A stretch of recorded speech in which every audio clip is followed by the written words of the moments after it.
चुनाव आयोग ने किया शंखनाद। कौन होगा टिकट का दावेदार? टिकट बंटवारे में उलझी पार्टियां। सुप्रीम कोर्ट की सख्ती से संकट में पार्टियां।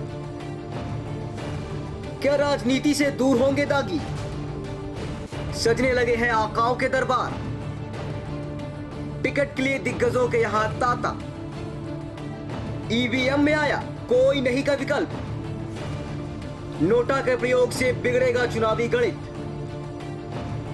चुनावी खर्च पर आयोग की तीखी नजर। शिवराज को टक्कर देगी कांग्रेसी फौज। उड़न खटोलों पर सवार होगी नेताओं की सेना। सभी दलों ने तैयार किया सियासत का रनवे।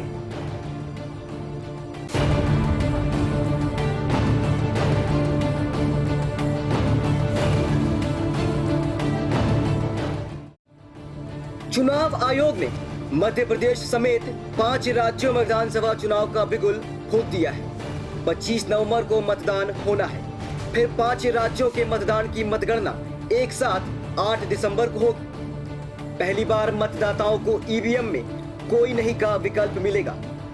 चुनावी बिगुल बजते ही टिकट को लेकर माथापच्ची शुरू हो चुकी है, तो दिग्गजों के यहां टिकट के लिए तांता लगने लगा है।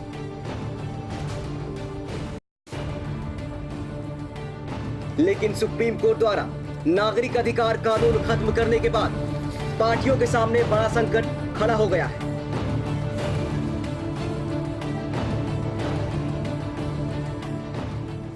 कमोबेश सभी पार्टियों में करीब 30 से 50% के बीच दागी सदस्य हैं। ऐसे में पार्टियों को टिकट बंटवारे में दागियों को बाहर करने पर अंदरूनी बगावत का सामना करना पड़ सकता है। लेकिन प्रदेश कांग्रेस उपाध्यक्ष रामेश्वर निखरा ने चुनाव आयोग की पहल से किसी तरह के बदलाव से इनकार करते हुए दागी सांसदों पर अध्यादेश वापस कराने के लिए राहुल गांधी को धन्यवाद दिया है। तो आप हमारे लिए राहत दें। सुप्रीम कोर्ट ने कर दिया कि उसी मशीन के अंदर राइट टू रिजेक्ट का आ जाएगा। कोई नहीं, किसी को हम पसंद नहीं करते, उसकी बटन भी आ जाएगी और वो आ गई है। तो ऐसे जो भी होंगे उनको बटन पे दबा करके राइट टू रिजेक्ट करने का अधिकार है। पर ऐसे कम लोग होते हैं जो ये सब करते हैं। इससे बहुत बड़ा परिवर्तन आएगा ऐसा नहीं है, पर आदमी के मौलिक अधिकार की सुरक्षा होगी, ये ज़रूर इसमें आ गया है। और जहाँ तक सुप्रीम कोर्ट ने जो डायरेक्शन दिया कि 2 वर्ष के आदमी को दागी माना जाए और उसको संसद की सदस्यता समाप्त की जाए, विधानसभा की सदस्यता समाप्त की जाए, तो उसको लेकर के हमारे नेता राहुल गांधी जी ने जिस ढंग से तेवर दिखलाए और उसको दिखला करके जिस ढंग से उन्होंने उसको वापस बुलवाया। मतदाताओं को रिझाने, प्रचार प्रसार करने के लिए मध्य प्रदेश में नेताओं की सेना उड़न खटोलों पर सवार होने को तैयार है, जिसके लिए बाकायदा हेलीकॉप्टर और विमान किराए पर लिया जा रहा है। बीजेपी की कमान शिवराज चौहान के हाथ में है, लेकिन उनकी मदद के लिए नेताओं की फौज होगी। हर विधानसभा क्षेत्र तक पहुंचने के लिए 4 हेलीकॉप्टर और 1 विमान की व्यवस्था की गई है।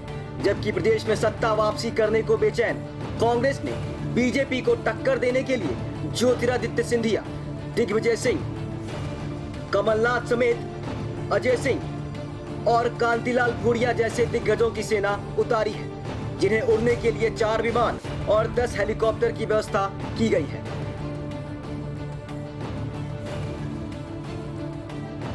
तो आयोग की सख्ती को देखते हुए बीजेपी ने 2 सीए और 1 विधि विशेषज्ञ को खर्च का ब्यौरा रखने की जिम्मेदारी सौंपी है।